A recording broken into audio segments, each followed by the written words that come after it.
रब नवाज साहब, आपसे सवाल है कि अभी दो थोड़ी देर पहले आईएनएस विक्रांत के हवाले से बात हुई, क्योंकि इंडियन सोशल मीडिया जो था और उनका अपना मीडिया बहुत ज़्यादा हाइप क्रिएट कर रहा था। और फिर उसके बाद टेलीग्राफ की एक स्टोरी आई, फिर कराची की बंदरगाह के हवाले से कि उसके ऊपर अटैक होने वाला है। फिर आप देखते हैं कि इंडियन नेवी जो है वो हमसे 3 गुना वो बड़ी है।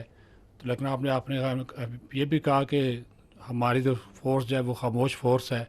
तो क्या ये जो खामोशी थी किसी तूफ़ान का पेश खैमा थी जिसकी वजह से वो अटैक नहीं कर सके? क्योंकि इधर तो लड़ाई हो रही थी, अब आर्मी की भी और फ़ज़ाइया की भी।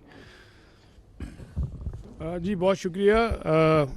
वो इंडियन मीडिया ने तो आपने देख लिया था कि वो कराची पे वो और बाकी भी लाहौर की बंदरगाह पे भी कब्ज़ा कर लिया था, जो आपने देखा उस पर। तो वो तो let's keep that aside. So again मैंने कहा ना कि ये भी जो टेलीग्राफ की भी जो सारी ये इंफॉर्मेशन ऑपरेशंस हैं, और जो मैंने आपकी कैपेबिलिटी बता दी, and Indian navy also understands कि उसकी क्या कैपेबिलिटी है। और उसकी फॉर एग्जांपल कराची से करीब लेके आना 400 मील में, मैंने आपसे कहा even at that range, and if it comes even closer, so that makes it extremely vulnerable. They understand it, they understand it perfectly well. एक तो जो कोऑर्डिनेटेड थ्रेट है naval air arm and Pakistan air force जो generate करती है वो, और even जो हमारी सब सर्फेस एलिमेंट्स डिप्लॉयड थे, तो वो they fully understood at all times कि क्या थ्रेट्स हैं। लेकिन ज़ाहिर है कि मैंने जैसे कहा कि जो वॉर की प्रोसिक्यूशन होती है, that's not an isolated service matter, that is coordinated at all 3 services level. तो वो उसमें जो डिसीजन मेकिंग होती है वो उसी हिसाब से होती है। और लाइक ये मैंने कहा ना, इन्फो आईओ डोमेन में, जैसे आपने टेलीग्राफ का जिक्र किया और फिर वो एक थोड़ी सी तशवीश सी फैली, तो वो मोर ऑफ आईओ डोमेन में था। वो तो जब उससे बहुत पहले भी जो है around I think 23rd 26th of April भी जब वो कारवार से निकला था, तो उसी दिन वो कराची पे पहुंच भी चुका था। तो वो भी उस दिन आपने उनकी मीडिया में देखा होगा। तो वो ये सब उसी आईओ डोमेन में था। और capability they all understand, and while I am not undermining, लेकिन I am just be factually correct, we understand, we have our plan ready. और मतलब अगर कोई एडवेंचरिज्म की तरफ आता है तो we will take them down. Thank you very much. We have seen the activities of the Navy before the escalation and the readiness. As the Indian Navy P-81 was being closely tracked and even seen on media, why Pakistan Navy decided not to shoot it down? And you refer to the limitation facing by the Indian aircraft carrier. Keeping in view the limitation of the Indian aircraft carrier, can you please explain us why India have not brought its carrier to, for so-called possible attack? Thank you very much. Thank you very much for the question. Okay. First of all, like I told you that the war is not fought in isolation by a single service. So, whatever we do, it's a very well coordinated effort. So all actions are calibrated amongst the 3 armed forces at what time what is to be done. So at that time, when that was the video of 4th and 5th of May, we just demonstrated that we were keeping a very close vigilance, and I've mentioned our the very effective coordination and collaboration with Pakistan Air Force.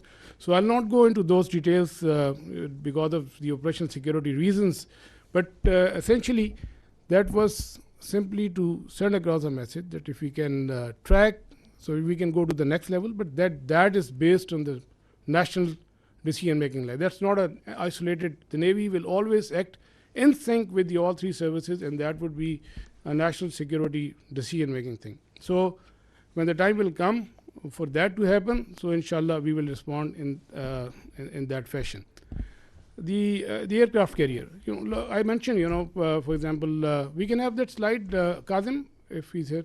So this is the aircraft carrier which is having 8 to 12 MiG-29s, which is barely enough to carry out its own air defense. And aircraft carriers, if the Western air carrier, if you talk of the 4th class aircraft carriers, they carry like 75 plus aircraft.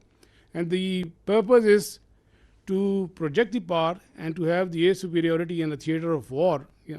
So, and that is how they influence operations from sea to land. So here, in case of INS Vikrant, the aircraft that it was carrying, they were barely enough to protect, to carry out its own air defense. And the question of projecting power ashore or to maintaining an air superiority in a theater, in conflict theater, that's simply not possible. We know that, the Indian Navy understands that, and that is why it was more of a psychological, trying to create a deception or a psychological effect, and we fully understood that. And like I said, we were always ready. Had there been any aggression, we, in close coordination with Pakistan Air Force, we were always ready. They were cockpit ready to generate a response. We have a mechanism worked out with the Pakistan Naval Aviation assets and Pakistan Air Force assets. So the response was always ready. And I mean, this is simply, let me say it politely. I did mention that as a professional military officer, I don't want to underestimate the enemy. But let me tell you candidly that INS Vikrant, with its present capability, it's effective essentially in the IO domain, and which essentially you saw that article in the Telegraph and that hype about. So essentially, its effectiveness is restricted to the IO domain, and had it not been the case, it would have projected the power ashore and it would have created some effect. So they understand the limitation, and we also understand that. Thank you.